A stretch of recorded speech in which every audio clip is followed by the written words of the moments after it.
Hey, apparently snipers are flying over my house right now. How are you, Tim? I'm doing great. How are you, Tom? I'm safe. I'm sniper free on this end, I'm happy to say. Where? Oh, well, that's because you're close to Vermont. They just don't allow that sort of thing. Yeah, the Stevens compound is broad, so we would see any snipers coming from a long way away. Yeah, it's kind of like you live in Ream D by Neil Stevenson, the way I imagine it. A little bit like that, yeah, Yeah, a little bit like that indeed. But with more dogs and more axes, too. more axes over firearms. Hmm. I like it. Well, thanks, man, for doing this. You ready to record? I'm ready. Let's do it. The Daily Tech News Show with Tom Merritt is brought to you by wonderful, awesome patrons like you. If that's not you, join this party now. Go to patreon.com/acedetect and give a little, cause it helps a lot. That's patreon.com/ACEDTECT. Hit the button, Tom. This is the Daily Tech News for Thursday, July 24th, 2014. I'm Tom Merritt. Joining me today, the man who was on the very first episode of the Daily Tech News show, and it's been too long since we had you back, Mr. Tim Stevens, editor-at-large at cnet.com. Hi, Tom. How you doing? I'm doing great. How are you? I'm good. We're in the throes of summer tech news, which means broad and shallow. And earnings season 2. And earnings season, so we got some of that in there. But we're going to talk about Oculus VR coming up in a little bit. Let's start off with the headlines. IDC released estimates for the worldwide tablet market for the second quarter of 2014. 49.3 million tablets were shipped, an 11% rise over last year, although a decline of 1.5% from Q1. Apple's shipment and market share declined. They still lead, though, with 26.9% of the tablet market, followed by Samsung, whose tablet market share declined to 17.2%. The rise in the market is powered by smaller tablet makers. Lenovo, Asus, and Acer follow in that order, although a whopping 44.4% of the market comes from tablets made by even smaller producers than those three. Yeah, it's pretty interesting to see the increase here from Lenovo. They've been making some really interesting products. The Yoga tablet is an interesting idea, and some new approaches to tablets I think are doing pretty well. And of course, they're very low cost, and ultimately that's where a lot of this growth is coming from. Very, very inexpensive tablets. Yeah, it feels like the PC market, except the tablet market just matured a lot faster somehow. Yeah, exactly. I mean, cheap PCs definitely fueled that the boon of the market there. I think it's the same thing we're seeing here. Remember the great PlayStation network outage of April 2011? Well, Ars Technica reports Sony has agreed to a court settlement in the Southern District of California that would hold it liable for up to $15 million in damages, plus nearly $2.75 million in attorney fees. Now, what does that mean for you? Free stuff. A free downloadable PS3 or PSP game. You get a selection from one of 14 titles. 3 PS3 themes from a selection of 6, or a 3-month subscription to PlayStation Plus. Now, you have to pick one of those if you already took part in the Welcome Back promotion that they did back in 2011. If you didn't take part in that, you get to pick 2 of the 3 rewards. And if your identity was compromised as a result of the breach, Sony will pay you up to $2,500 apparently. But you had to jump through hoops to prove that your identity was compromised, and you have to somehow prove that your identity was compromised because of this PSN leak and not because of something else. And if you're a little bit unhappy that you're getting PS3 or PSP games, again, you have to remember that this is from 2011, so they're kind of compensating you for what happened back then. And I actually did get the Welcome Back thing. I think I got Infamous at the time, a game that I guess I didn't really enjoy that much. I don't even remember what I got. I'm pretty sure I did it. Yeah, there were some other games, Dead Nation, Little Big Planet, Super Stardust HD, or Wipeout HD plus Fury were your choices. I think I'd already bought the other good ones, so I think Infamous was the one I went for. I think maybe Little Big Planet, because I'd always wanted to play it, and I know I had it, and I know I was late to it, so by deductive reasoning, that must be what I did. A good game. Recode reports HP will invest $50 million in Hortonworks, the Hadoop startup spun out of Yahoo. Big data is a big problem for big companies these days, and Hadoop is an open source technology designed to make it easier to work with large collections of data in a distributed computing environment. Hortonworks is hooked up with Red Hat, actually, so you got some open source titans getting together there. 1 year ago today, Google unleashed the Chromecast dongle on the world, kind of out of nowhere. Users have pressed that cast button on apps 400 million times since that day, according to Google. Chromecast is also now available in more than 30,000 stores worldwide and more than 6,000 developers have signed up. Oculus began shipping its DK2 virtual reality headset for developers. The DK2 costs you $350, is not a consumer version of the hardware, but it is a refined version of the Crystal Cove headset that won the Best of CES award. It features lower latency, a low persistence OLED screen, and positional tracking, as well as some simplified cord management. Oculus plans to ship 10,000 DK2 units in July, though as of April, it had sold 25,000. So if you don't get yours right away, just hang in there. They're going to get to you in the order in which you ordered them or something. And of course, the big advantage over the original development kit is that this is a 1080p screen, so higher resolution, which is great, but still no indication of the consumer model. Yeah, there was an interview I was watching with Palmer Luckey, and he said, look, we want the consumer model to come out. It's not like we're just sitting back being perfectionists about it. It's just they need the hardware to catch up. But we'll talk a little more about that in a second. The next web reports Razer's Naboo smart band will integrate WeChat alongside the usual fitness tracking applications. Messages could show up on the band's screen, but apparently things like high five to exchange contact info might also be in the works. Naboo will debut in international markets over the next few months and make it to China before the end of the year. It's meant to retail for less than $100. The Telegraph has a look at Twitter's new diversity report, which reports 30% of the company's workforce is female. That's about the same percentage as Google, 1% less than Facebook, and 7% behind Yahoo. The drag on balance comes from Twitter's tech division, which is 90% male, and their leadership team, which is 79% male. Twitter also revealed that 59% of its global workforce was white, 29% Asian, and less than 7% Black, Hispanic, Latino, or others. Microsoft has released the first trailer for its upcoming Halo Nightfall live-action TV series. Here come the Comic-Con trailers. Ridley Scott is working as the executive producer of this. If you remember, there's a Spielberg TV series that's different. We're talking about the Ridley Scott one right now. Trailer reveals a new element that can selectively wipe out humans, which protagonist Jameson Locke, an agent for the Office of Naval Intelligence, and his squad must seek out and destroy. And this takes place between Halo 4 and Halo 5 Guardians, if you're keeping track.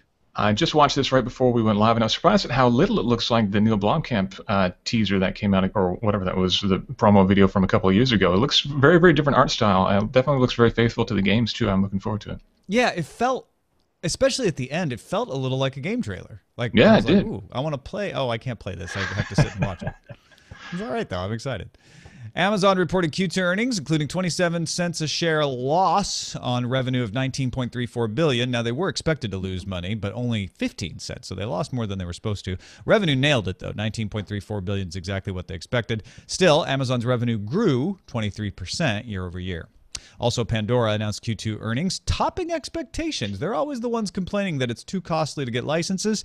$218.9 million in revenue, just barely topping expectations. Also announced 76.4 million active listeners, so good news for Pandora. Time for some news from you. Folks submit these at our subreddit. In fact, folks submit stuff at the subreddit that goes in the main headlines as well. It really helps us put the show together, so if you haven't stopped by, please do.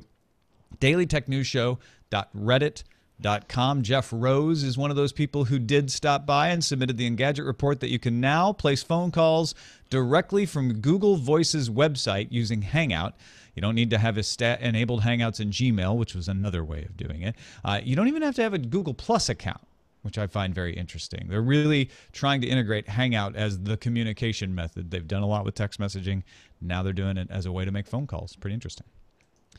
Inga Aning pointed us to the MIT Technology Review article on resistive random access memory, or RRAM, that could let you score 10 to hundreds, store, I should say, not score. Yeah, you score if you store this much. You could store 10 to 100 times as much data on a smartphone. RRAM already is being developed by several companies, but researchers at Rice University have shown how to make it easier and cheaper at room temperature and with lower voltage. RRAM stores bits using resistance, and it retains data without power, so it's just like flash memory in that way.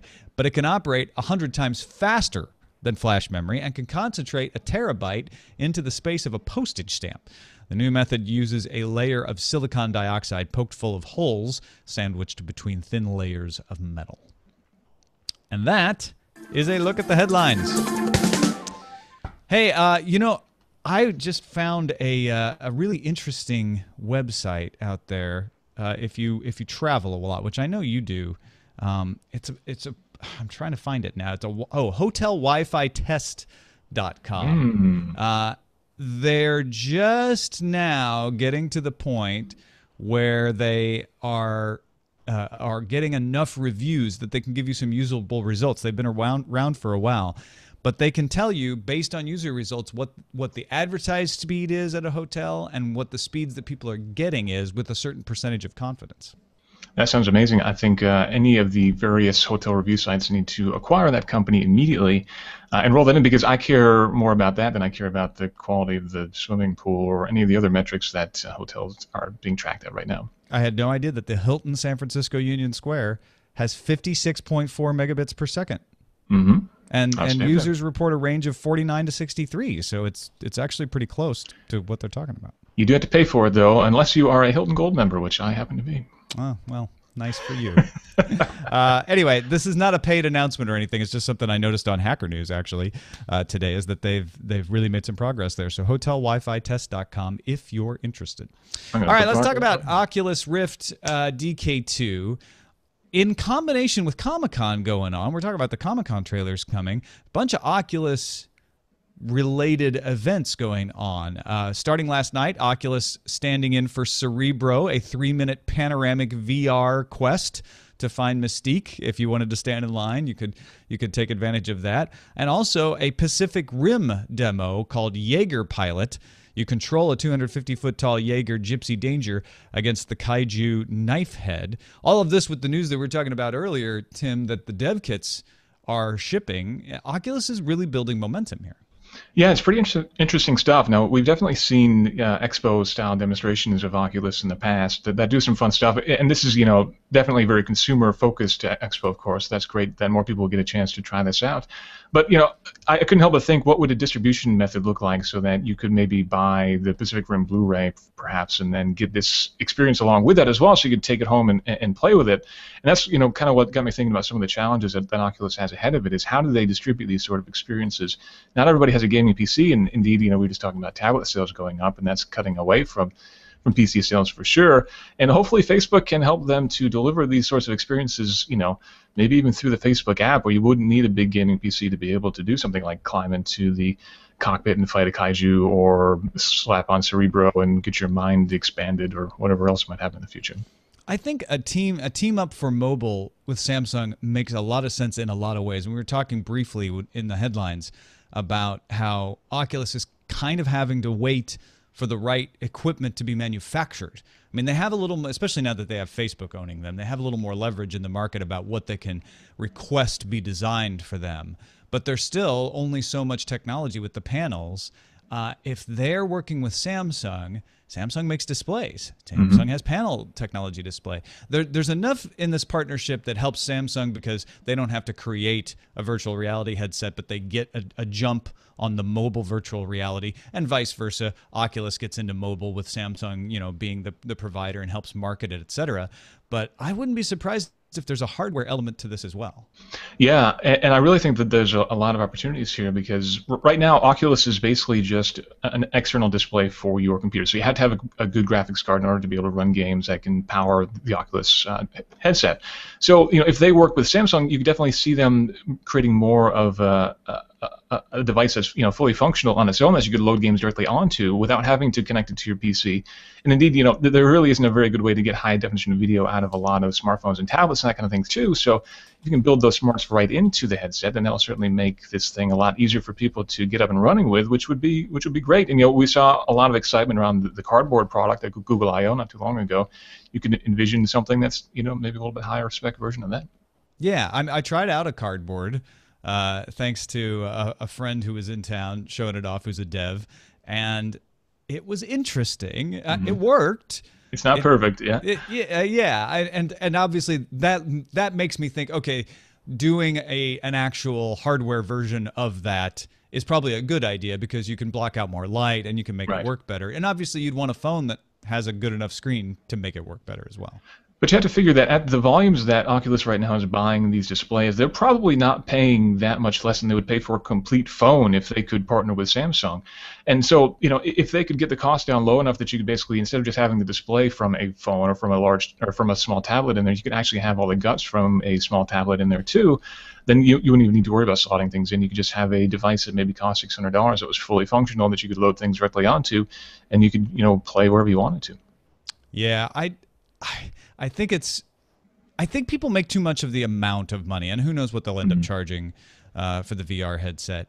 But I think having a couple of models out there so that people who are a little leery of it have one that's a little cheaper that they can take advantage of is a great gateway to get people over that psychological hump. I mean, we pay a lot more for certain accessories than what they will charge for the Oculus VR headset. Yeah, absolutely. And I think that's one of the cool things about Cardboard was that it gave people the opportunity to kind of get a feel for what it's like. I mean, a lot of people tried VR back in the 90s and it was terrible, but then, there hasn't been a lot of opportunities to really try that out since then. And now that people at Comic-Con are getting to try it, if they're willing to wait in line for a very long time, I imagine, and that's a good thing. But definitely, having some cheaper options to let them do that. But if you can imagine, buying a Nexus 7 tablet for a couple $100, you don't really need that much more hardware on top of that to turn it into a VR headset if you're working with a partner like Samsung that can do these sorts of things in ridiculous quantities. All right, we got some breaking news happening. First of all, personally, very excited that Philip K. Dick's cult novel Man in the High Castle is apparently going to become an Amazon TV pilot, according to Deadline. Interesting. That is my favorite book of all time. So I hope they do it well, but that's really interesting. And also, VentureBeat, and I'm only seeing VentureBeat say this so far, citing sources familiar with the matter that Google has finally reached a deal to buy Twitch for $1 billion, which is something that Variety had reported a couple months ago, but we hadn't heard anything about it since. That's pretty amazing. I mean, Twitch is definitely the hottest property in social gaming right now, and certainly one of the hottest properties when it comes to online file sharing, or video sharing, I should say, right now. The dollar amount certainly is not surprising. It's been weird that we haven't heard a thing about it in this long, but you had to imagine somebody was going to come in and gobble them up, and it's not surprising that it's Google. Yeah. Well, if it ends up being true, I think a lot of people will be surprised that it didn't already happen, because when that first rumor hit from Variety, everybody just sort of like exploded at the idea in either outrage or joy, depending on where you sat. And I think a lot of people forgot that it was never confirmed. It still hasn't been. Yeah, exactly. Let's take a look at the calendar. Available tomorrow, July 25th, the Samsung Galaxy S5 Sport on the Sprint network. Phone offers a grip-friendly shell, mechanical buttons that are easier to use when you're on a run, and includes a health-focused app, as well as a services bundle. Our pick of the day comes from Conrad Lawrence, Auto Hotkey for the PC. On the surface, it's just a hotkey generator. So it can read abbreviations or key combos and output long strings of text or data. So let's say you type in DTNS, you can get Daily Tech News Show. Beneath the surface, though, it's an easy-to-learn scripting language capable of performing long, complex operations using data from a variety of sources, including user input. To easily enter this data and view the results, AutoHotkey also allows the creation of GUI windows.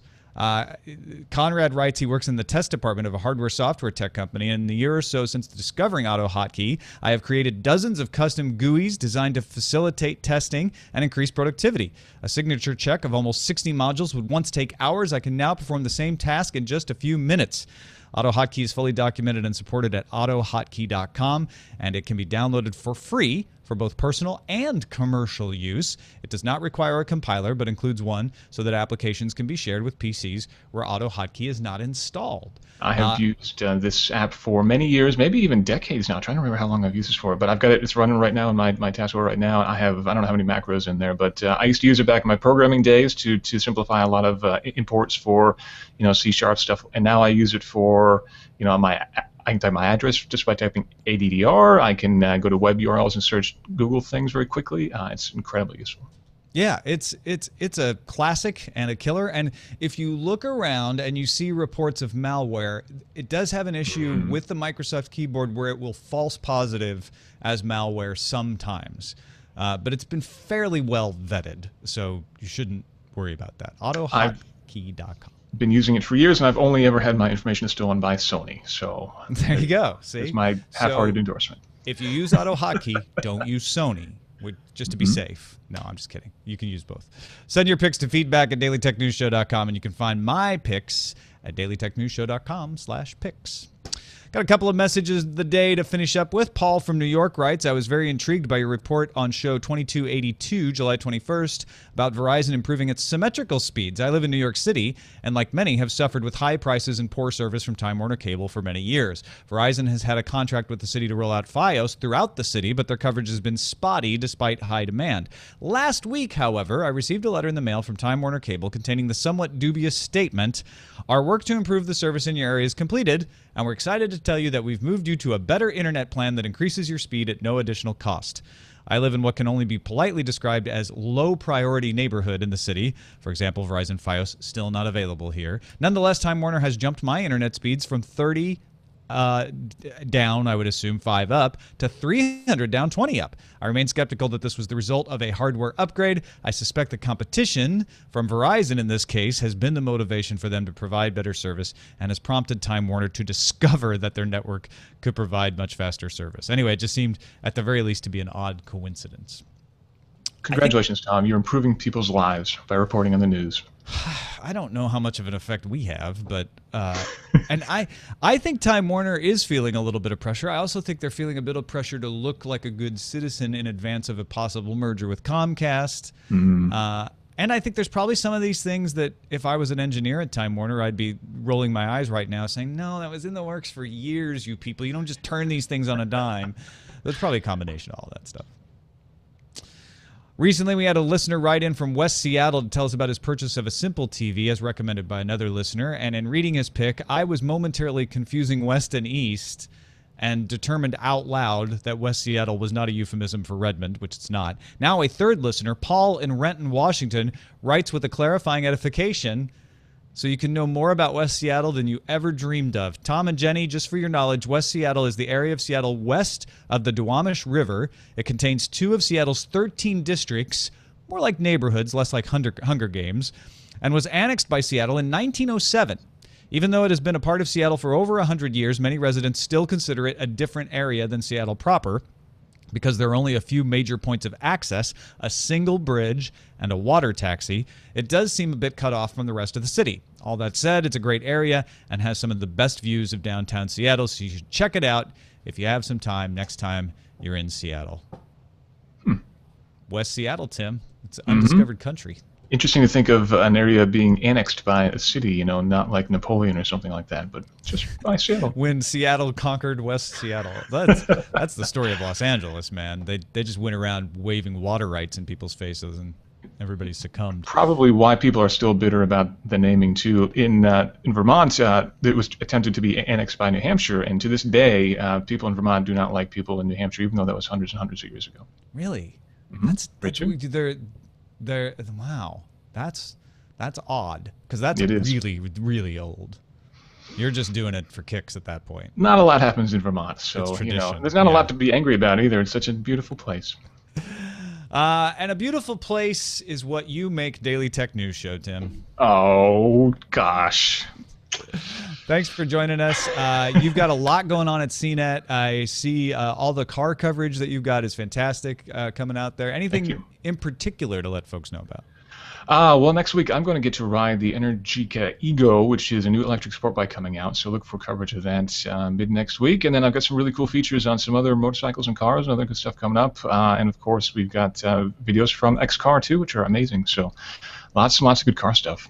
Keep your eye on CNET.com. And of course, you can follow Tim at twitter.com/Tim_Stevens. Thanks to our patrons, 4,190 people, getting close to 4,200 people who have made the show possible. We thank you very much for seeing the value in the show and kicking a little value back toward us.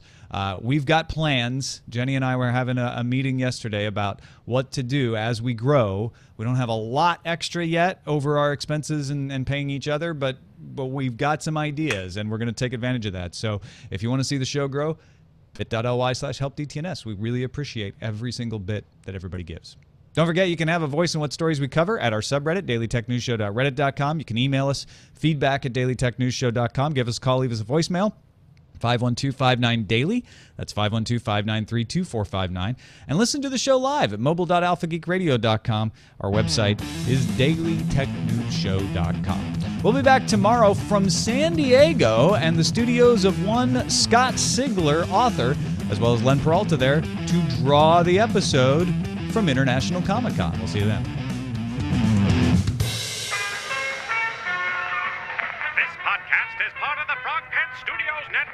For more information about this and other shows, visit frogpants.com. Audio program so good, it's like you're there. Done. All right. That was good. That was very good. As expected, as always. It's good to be back. Thank you very much good, for having me again. Yeah, let's not take so long next time. Yeah, I'm free next week. What the heck? Excellent. Yeah, it'd be great. Whenever you have me on again, I'd be happy to join you. Yeah, we'd love to. Jenny will be in touch. Wunderbar. I have concerns about this report. Uh-oh. Well, I don't think they're wrong. I think we're in that period where it is either wrong or everybody in the universe is calling the two companies. Yeah, no, I think we're in the lag. The confirmation Yeah. trough, where VentureBeat has a source and everybody's trying to find out if that source is valid. Right. And VentureBeat thinks it is, obviously, Right. or they wouldn't have run with it. So They yeah, just they did a hack. They have a good exclusive if it's true, but they did sort of a really hacky cut and paste where they took some old article after the one sentence of new material and they stressed me out because like just the way that they took the old article and lashed it onto their one sentence of news made it seem like they were reporting news from olden May. times. Yeah. Yeah. So I'm just gonna. They tweeted it though, so I'm just gonna say whoever their guy is right now, like fingers crossed, dude. Well, yeah. I mean, I think we handled it right, which is to say, VentureBeat's saying They this. said, yeah. Variety said the same thing a few months ago. So And then back away slowly. yeah. Anyway, so there we go. There's your little Jenny's journalism brain for the day. And I do have to give credit. It wasn't my catch. It was Beatmaster in the chat room. Oh, well done, Beatmaster. And I had that in the thing, and then I think I accidentally copied over it. So it was Beatmaster all the way. Bravo, When I Beatmaster. was when I was looking at FeedBurner to see if I saw anybody else saying it, is when I ran into that Philip K. Dick thing and got really excited. Yeah, not on Feedly, although it just was retweeted by a friend of the show. So Which friend of the show? You're related to him? You mean Sean? Yeah. Why don't you want to say? I'm just You're doing a that journalist. thing You get again. to say things. I'm just doing that thing That are again where I true. don't say the thing.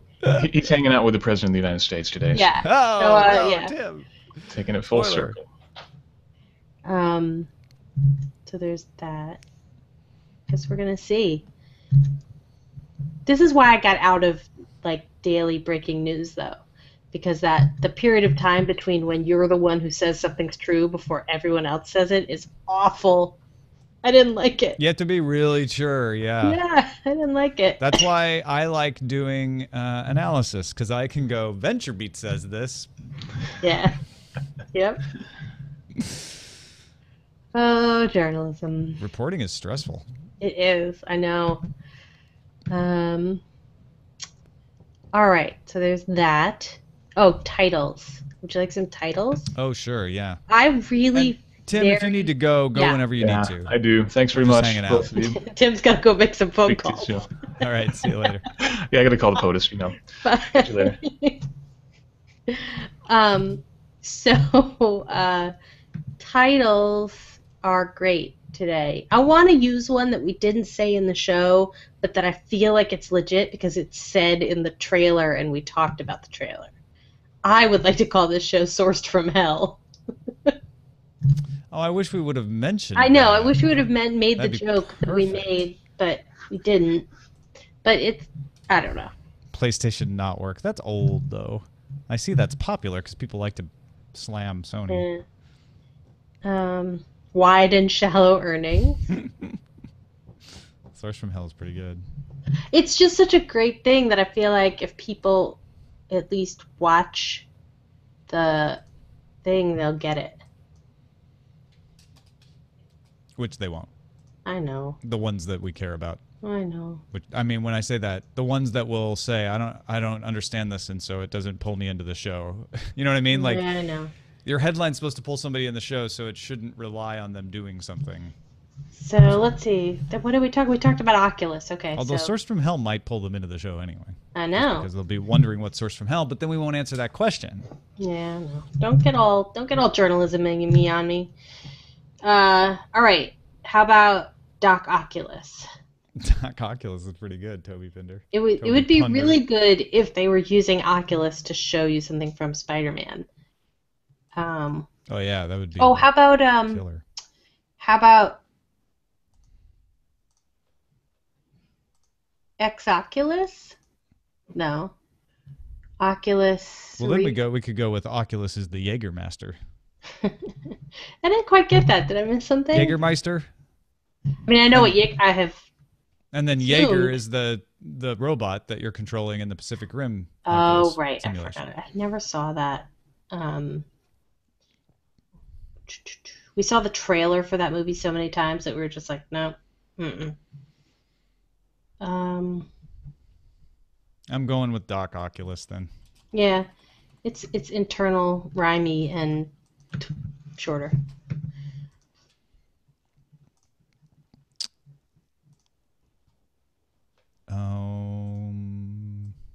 There we go.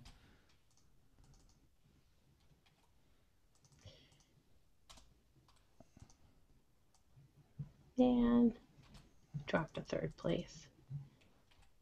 Who, the Sox? No, us. Team us. Oh, DTNS, yeah. Yeah. But only by like shades of tiny amounts. The dog is displeased. Third place. Yeah. Third base. I don't give a damn. Oh, that's our shortstop. Oh, Oculus Rim. Damn it. Oculus Rim sounds dirty. Yeah, Oculus Rift. Yeah. Oculus I like Doc Rift? Oculus. As in Riffed. Yeah. That's a pretty good one. Because then it's... Oh, I might... It's not too late. Yeah. Oculus Rift, Amazon whiffed. That's the obvious implication. I don't allow anyone to say they whiffed if they make billions. I think there's enough people that will look at this earnings report as not whiffing that I might need to avoid that. BioCow's telling me I'm getting two in my head, though. CS803 coming in at the last minute. Yeah. He's pretty title savvy. She, sorry. He or she. Whatever the case may be. It could be a robot. It's true. It could be a bot. There's like 3 bots in this chat. Or it could be an Owen Colley from Octavia Butler's Dawn. Oh, I never... I have that book and I never read it. It was good. We just read it for Sword and Laser this month, and I really liked it. It disappeared in my collection somewhere. I had to find it. Might be in like one of the old houses somewhere. the old houses. It sounds so mysterious. It might be buried in the old houses. It might be. Jax, politely shove it. Be quiet. Nothing is going on outside that is important. You sure about that? I know, Reddit could be the president. The POTUS is at my house. Is he POTUSable? What? Thanks, it's actually Mama. So quiet at my house. I know. By the way, I will digress and say I came so close to making a thanks Obama tweet yesterday when I was stuck. I was like, no, I'm not going to do it. Not going to do it. I think that one's on its way down too. I know. You know what? The West Wing taught me you should never refer to a president without calling them the president of the United. Like President Obama, or President this. President Bush. Yeah. I know. I can't bring myself to say T.O. But what I was going to say is it's so quiet over my house today because all the helichoppers are otherwise engaged. Ah, they're elsewhere. That's tremendous. Nice. Yeah. They're not making pointless circles around my house. That's funny. Source CS803 could be the dolphin from Sequest. Only CS803 knows for sure. Thank you, the fixer. Could also be the... Well, all right.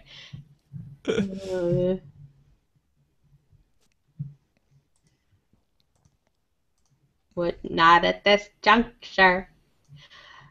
Oh man.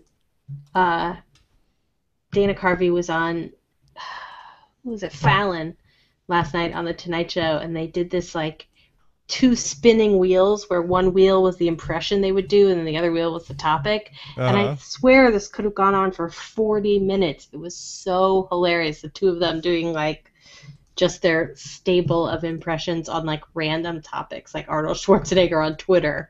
It was just I have to say that as brilliant. Sad as I was to see Conan shoved out the door, as rotten as that went down, Jimmy Fallon is the first heir to Carson, in my opinion. I totally agree. Because he's not trying to be Carson, he's not trying to be anybody but Jimmy Fallon, and he is perfect for this generation in that time slot.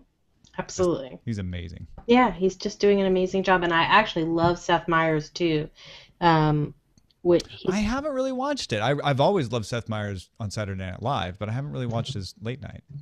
It's sort of like it's not. It has the spirit, the smart spirit. It's basically like the show being done very much from New York, because like they do live action New Yorker cartoons. They're like he's like, I'm gonna be the guy who's unabashedly smart on camera. And his interviews are all smart, and it's just like, it's so nice to see him out of the format of Weekend Update. So that's probably my favorite one right now.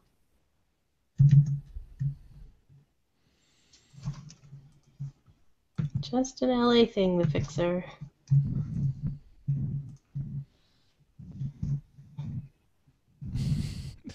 The fixer, the answer to your question is yes. Yes, but also it's just an LA thing. She lives in a demilitarized zone, and it's just an LA thing. Yeah. The DMZ is called LA. Yes. It's the fastest way for police to get from one side of town to the other. I question its efficacy. Yeah, also it's really helpful at night for spotlighting activity of a dubious nature. Mm-hmm. Ooh, I love Comic-Con. New image of Ben Affleck as Batman. New image. Google has reached a deal to buy game live streaming firm Twitch for $1 billion, according to sources familiar with the matter. We don't know everything about this deal, such as when it will be announced. Says who? Yeah. This is VentureBeat again. Oh, again, yeah. Oh, are you reading the article that gave me stress? I'm rereading it. I scanned it during the show, but I'm just... Now that I have actual time to, just yeah, say I see the what you word mean. Like they just take when it gets to the old the copy. Variety article and paste it on at the end to give it more weight.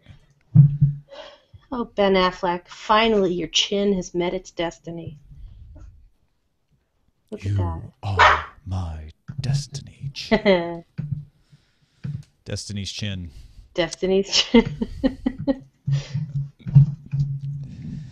Everything you wear on your chin to the left. Okay. I'm done. I'm out of the post and everything. All right. Let me. Oh, I never did show notes. Well, I'll be busy. Oh, is Thursday my pick day, by the way? No, Friday's your pick day. I think I Okay. forgot to pick a pick because or plug. I mean, not pick. No. There was just no plug. That's what it was. That's right. We did have a pick, but I Right. forgot to pick a plug because I was looking for new things to plug. Oh, well, don't worry about that. Repetition in the plug is good. I don't know. But we've got like 5 things and we repeat them a lot. Yeah, but people don't hear them. That's I the know. point of the plug. But I know. anyway, that's boring. We'll say Yeah. goodbye to folks now. We Bye, folks.